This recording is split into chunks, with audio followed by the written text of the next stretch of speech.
Hello everyone मु प्रियदर्शिनी तुमको आउ एक नुआ भिडियो वेलकम करुच्ची। आज भिडियो आम अष्टम श्रेणी जो विज्ञान बही अच्छी जार ना कि तुम जिज्ञासा अच्छी तार प्रथम अध्याय टी पढ़ा। तो चलो प्रथम अध्याय कौन दे देखा। तो ये विषय ना हो तुम विज्ञान जगतर अन्वेषण ये अनुसंधान और चिंतन किसी। तो एक्चुअली कहूँ गले पे विज्ञान कौन विज्ञान जगत विषय जाना तुम जी चैप्टर अच्छी ता विषय किसी सम्यक धारणा ये दि जाए। तो ये चलो प्रथम कौन कही पढ़ा। प्रिय कुनी वैज्ञानिक माने समस्त को स्वागत। प्रत्येक अध्यायर आरंभ में तुम्हें माने केते गुड़िए प्रश्न दि जाइए। एगुड़िक कौन परीक्षा उद्दिष्ट नुहे विज्ञान जगत को अनुसंधान करने एगुड़िकर अनन्य आह्वान। माने जमती कि तुमको कही जे ये विषयटी तुम एग्जाम रे आसबनी किंतु ये कौन हम ना ये तुम विज्ञान कौन किसी सम्यक धारणा पाइपर। जमती कि देख आम माइंड किसी क्वेश्चन आसे जमती कि जलखिया खाऊा पूरी गोटे पार्श्व फुलुची अन्यटी कहीं पतला आउ एमती आहरी क्वेश्चन अच्छी कौन समुद्र बेलाभूमि और मरुभूमि रे बाली संख्या अधिक ना आम गैलेक्सी रे तारा मान संख्या ये प्रत्येकटी गोटे गोटे आमर कौन ना विज्ञान सहित संश्लिष्ट। तो पूर्वर पढ़ी विषय आम आम चारिपाखरे उद्भिद और प्राणी मानकर विविधता लक्ष्य करिचु। प्रकृति कहीं एते विशाल विविधता सृष्टि करिची विश्व संपर्क में जिज्ञासु कराउथिबा आउ किछि प्रश्न तुम मन रे अछि। जेमती बहुत प्रकार प्रश्न आम मन रे अछि। तो से किछि प्रश्न ये भितर देइछि।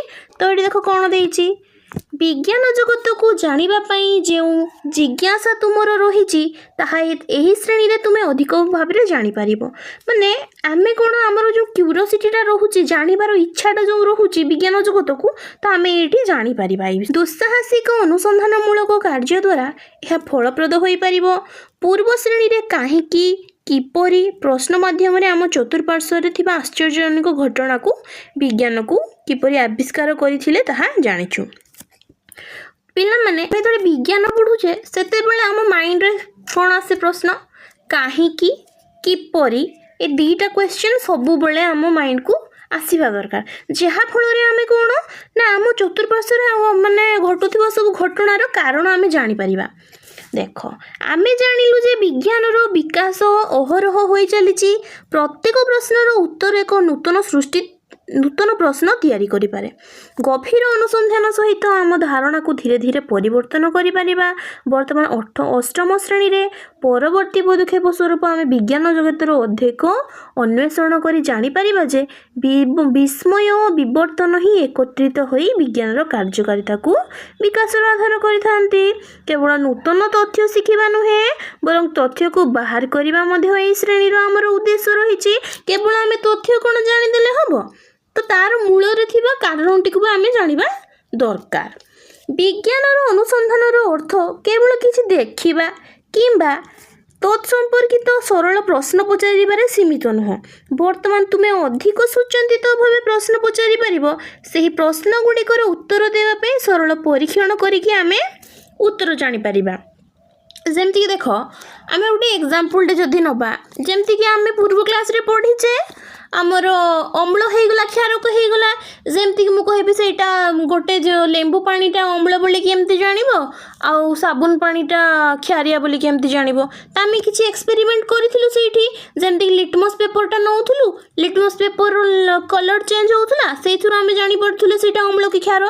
तो एठी कोन जानली ना आमे एठी कोन करछे ना एठी पार्टिकुलर आमे गोटे परीक्षाटे करूचे बा ता पछर थिबा मूल कारण को खोजुचे। पर्यायक्रमे आम शिखा किपरि सावधानतार सहित प्रश्न गुड़िकर माध्यम पर्यवेक्षण करवा चिंतन सहित परीक्षण करवा आम जहाँ भी देखुचु ताको स्पष्ट भाव व्याख्या करवा। तो तुम मैंने केवल शिक्षार्थी नुह बरं अनुसंधानकारी कुनी वैज्ञानिक हेब वास्तव में विश्व में द्वंद्व गुड़िकर अनुसंधान करवा तुमर दायित्व। ଆଉ କ'ଣ ଦେଇଛି ଦେଖ ନା ଏଇ ବର୍ଷ ଆମର ଅନୁସନ୍ଧାନକାରୀ ଦୁଃସାହସିକ କାର୍ଯ୍ୟ ସୂକ୍ଷ୍ମ ଜୀବାଣୁ ଠାରୁ ଆରମ୍ଭ କରି ଗ୍ରହମାନଙ୍କର ସ୍ଥିତି ପର୍ଯ୍ୟନ୍ତ ନେଇଯିବ। ଯେମିତିକି ଜଳର ଏକ କ୍ଷୁଦ୍ର କଣିକାର ପରୀକ୍ଷା ଆରମ୍ଭ କରି ଆମ ସହିତ ଗଭୀର ଭାବେ ଜଡ଼ିତ ବସ୍ତୁ କିମ୍ବା ଅଦୃଶ୍ୟ ଜୀବକୁ ଆମେ ଖାଦ୍ୟ ହଜମ କରିବାରେ କିମ୍ବା ଔଷଧ ଉତ୍ପାଦନ ସାହାଯ୍ୟ କରି ସେଗୁଡ଼ିକୁ ଜାଣିବା। ମାନେ ଆମର ପ୍ରତ୍ୟେକ ଚାପ୍ଟର ଯେଉଁଗୁଡ଼ାକ ଦେଇଛି ତା ବିଷୟରେ କିଛି ସମ୍ୟକ ଧାରଣା ଆମକୁ ଏ ବିଷୟରେ ଦେଇଛି।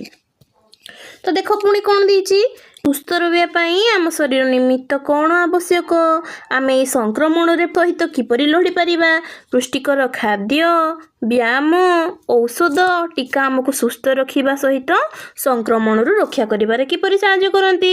ତ ଏଠି ଜାଣିବ କ'ଣ ନା ଆଜିର ଦୁନିଆରେ ବିଜ୍ଞାନ ଆମକୁ ଜଗତକୁ ଉନ୍ନତ କରିବାରେ ଏକ ପ୍ରମୁଖ ଭୂମିକା ଗ୍ରହଣ କରେ। ବୈଦ୍ୟୁତିକ ତାପନ ଆମକୁ ଉଷ୍ଣ ରଖିବାରେ ସାହାଯ୍ୟ କରିବା ସହିତ ତାର ଚୁମ୍ବକୀୟ ପ୍ରଭାବ ମୋଟର ଯନ୍ତ୍ରପାତି ଗୁଡ଼ିକୁ କାର୍ଯ୍ୟ କରିବାରେ ସାହାଯ୍ୟ କରେ।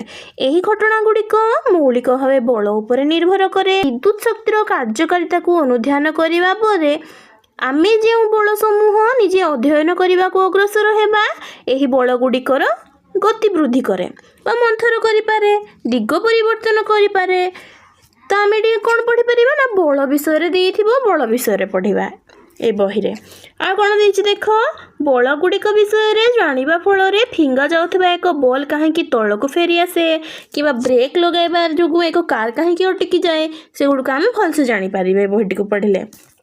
ଆଉ କ'ଣ ଦେଇଛି ଦେଖ, ଏହା ଆମକୁ ଚାପ ସମ୍ବନ୍ଧୀୟ ଧାରଣା ଦିଏ, ଯାହା ଏକ ବସ୍ତୁର ପୃଷ୍ଠ ଉପରେ ବଳ କିପରି ବିସ୍ତାରିତ ହୋଇ ପ୍ରଯୁକ୍ତ ହୁଏ। ବଳ ଓ ଚାପ ମଧ୍ୟରେ ମଧ୍ୟ ଏଇଠୁ ଆମେ ଧାରଣା ପାଇପାରିବା। ଯେମିତିକି ଚାପ ମଧ୍ୟରେ ଅଳ୍ପ ପାର୍ଥକ୍ୟ ମଧ୍ୟ କିପରି ମୃଦୁ ପବନ ଓ ଏକ ବୃହତ୍ ପାର୍ଥକ୍ୟ କିପରି ଗୋଟେ ଘୂର୍ଣ୍ଣିବାତ୍ୟା ସୃଷ୍ଟି କରିପାରେ ତାହା ମଧ୍ୟ ଆମେ ଜାଣିପାରିବା।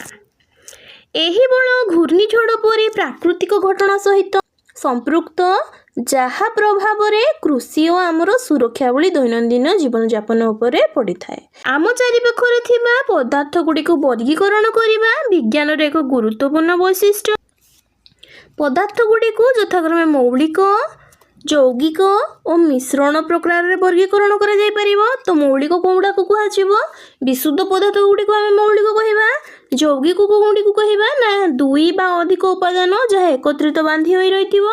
ମିଶ୍ରଣ କାହାକୁ କହିବା ନା ଉତ୍ପାଦନ ଗୁଡ଼ିକୁ ଭୌତିକ ଭାବରେ ପୃଥକ କରାଯାଇପାରିବ। ସେହି କଣିକା ଗୁଡ଼ିକ କିପରି ଏକାଠି ହୁଅନ୍ତି କିମ୍ବା ମିଶ୍ରଣ ହୁଅନ୍ତି ତା ବିଷୟରେ ଆମେ ଜାଣିପାରିବା। ଯେମିତିକି ଗୋଟେ ଏକ୍ଜାମ୍ପଲ୍ ନେଇପାରିବା, ଚିନି କିପରି ଚାରେ ମିଶି ଯାଇକି ତାହାକୁ ମିଠା କରିଦେଉଛି, ନେଇପାରିବା ସେଇଟା ଏକ୍ଜାମ୍ପଲ୍ ଭାବେ। ଦେଖ ତାପରେ କଣିକା ଓ ମିଶ୍ରଣ ଜଗତକୁ ଆମେ ଆଲୋକ ଜଗତକୁ ଯିବା। ଆମେ ପଢ଼ିବା ଯେ ଆଲୋକ ରଶ୍ମି କିପରି ସମତଳ ଓ ବକ୍ରଦର୍ପଣରୁ ପ୍ରତିଫଳିତ ହୁଏ।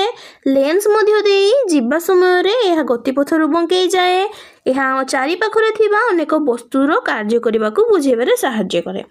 ଆଉ ଦେଖ କ'ଣ ଦେଇଛି ନା ଏକ ଚକଚକିଆ ଧାତୁ ଚାମଚରେ ଏକ ପ୍ରତିଛବି ଦେଖିଲା ବେଳେ କ'ଣ ଘଟେ, ଚଷମା ଦ୍ୱାରା ଅନେକ କିପରି ସ୍ପଷ୍ଟ ଭାବେ ଦେଖିପାରନ୍ତି ତାହା ମଧ୍ୟ ଆମେ ଆଲୋକର ଏହି ଦିଗ ପରିବର୍ତ୍ତନ ପ୍ରକ୍ରିୟା ମାଧ୍ୟମରେ ଆମେ ଜାଣିପାରିବା। ସେମିତି କେବଳ ଏକ ଚିକ୍କଣ ଦର୍ପଣ ଆଲୋକକୁ ପ୍ରତିଫଳିତ କରେ ନାହିଁ, ବରଂ ଅମସୃଣ ଏପରିକି ଚନ୍ଦ୍ରପୃଷ୍ଠର ମଧ୍ୟ ଆଲୋକକୁ ପ୍ରତିଫଳନ କରେ। ଯେମିତିକି ଆମର ପୃଥିବୀ, ଚନ୍ଦ୍ର, ସୂର୍ଯ୍ୟଙ୍କର ଆପେକ୍ଷିକ ସ୍ଥିତି ଉପରେ ନିର୍ଭର କରିଥାଏ।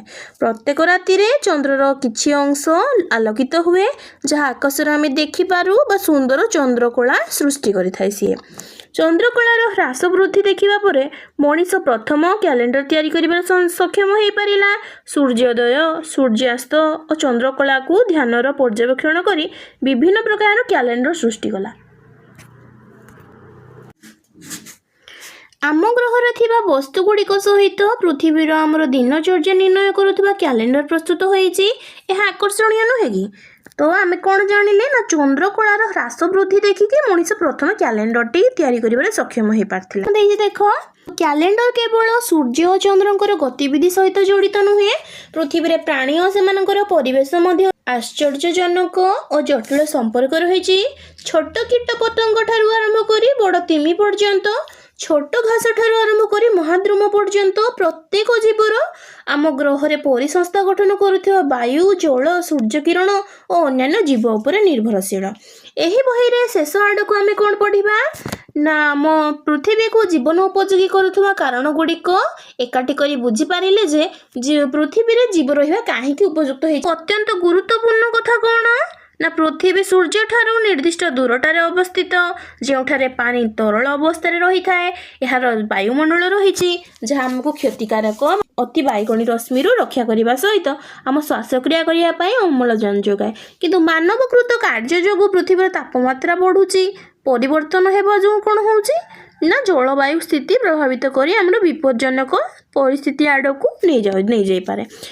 ସମସ୍ତ ସମସ୍ୟା ଏଗୁଡ଼ିକର ସମ୍ଭାବ୍ୟ ସମାଧାନର ମୂଳ ହେଉଛୁ ଆମେ ହିଁ କରିପାରିବୁ। ଆମେ ହିଁ ପୃଥିବୀର ଜଳବାୟୁକୁ ପ୍ରଭାବିତ କରୁଛୁ। ଆମେ ମଧ୍ୟ ସେହି ପ୍ରାଣୀ ଯେଉଁମାନେ ପରିବର୍ତ୍ତନକୁ ବୁଝିବା ଓ ଆମର କାର୍ଯ୍ୟଗୁଡ଼ିକୁ ପରିମାର୍ଜନ କରିବା ପାଇଁ ବିଜ୍ଞାନ ଆଧାରରୁ ଜାଣିପାରିବା। ଯେଉଁ ବୈଜ୍ଞାନିକ ନୀତିଗୁଡ଼ିକୁ ଆମେ ଆମର ଯାତ୍ରାରେ ପରିଚାଳିତ କରୁଛୁ ସେଗୁଡ଼ିକ କ'ଣ? ପର୍ଯ୍ୟବେକ୍ଷଣ, ମାପନ, ପରୀକ୍ଷଣ। ତିନିଟା ନୀତି ଅଛି ଆମର। ଗୋଟେ ହେଲା କ'ଣ? ପର୍ଯ୍ୟବେକ୍ଷଣ, ଆଉ ଗୋଟେ ସେକେଣ୍ଡ ହେଲା ମାପନ, ଥାର୍ଡ଼ ହେଲା ପରୀକ୍ଷଣ। ଏଗୁଡ଼ିକ ଜୀବନ ନିର୍ଭର କରୁଥିବା ସୂକ୍ଷ୍ମ ସନ୍ତୁଳନ ସୁରକ୍ଷା ଦେବା ପାଇଁ କି ଆମକୁ ବିଶେଷ ଭାବେ ସାହାଯ୍ୟ କରନ୍ତି। ଆଗାମୀ ଦିନରେ ଆହ୍ୱାନଗୁଡ଼ିକ ସର୍ବଦା ସହଜ ନ ହୋଇପାରେ। ଆମେ ଆଶା କରୁଛୁ ଯେ ତୁମମାନଙ୍କ ମଧ୍ୟରୁ କେତେକ ଏହି ଜିଜ୍ଞାସାକୁ ମାର୍ଗଦର୍ଶନ ଭାବେ ଗ୍ରହଣ କରି ଏହି କଷ୍ଟକର ସମସ୍ୟାକୁ ସମାଧାନ କରିବାକୁ ଚେଷ୍ଟା କରିବ। ତ ପିଲାମାନେ ଏଇଠି ଦେଖ ତୁମର ସୂଚୀପତ୍ର ଦେଇଛି ଯେଉଁଥିରେ କି ତୁମର ପ୍ରଥମ ଅଧ୍ୟାୟରୁ ତ୍ରୟୋଦଶ ଅଧ୍ୟାୟ ପର୍ଯ୍ୟନ୍ତ ଯେଉଁ ଯେଉଁ ଚାପ୍ଟର ଅଛି ସେଇଗୁଡ଼ିକ ଦେଇଛି। ତ ଆଜିର ଭିଡ଼ିଓକୁ ମୁଁ ଏଇଠି ରଖୁଛି ପିଲାମାନେ। ଯଦି ତୁମମାନଙ୍କୁ ମୋ ଭିଡ଼ିଓ ଗୁଡ଼ିକ ଭଲ ଲାଗୁଛି ତେବେ ଲାଇକ୍, ସେୟାର ଆଣ୍ଡ ସବସ୍କ୍ରାଇବ୍ କରିବାକୁ ଜମା ବି ଭୁଲିବ ନାହିଁ। ରହୁଛି, ଦେଖା ହେବାକୁ ନୂଆ ଭିଡ଼ିଓରେ। ଜୟ ଜଗନ୍ନାଥ।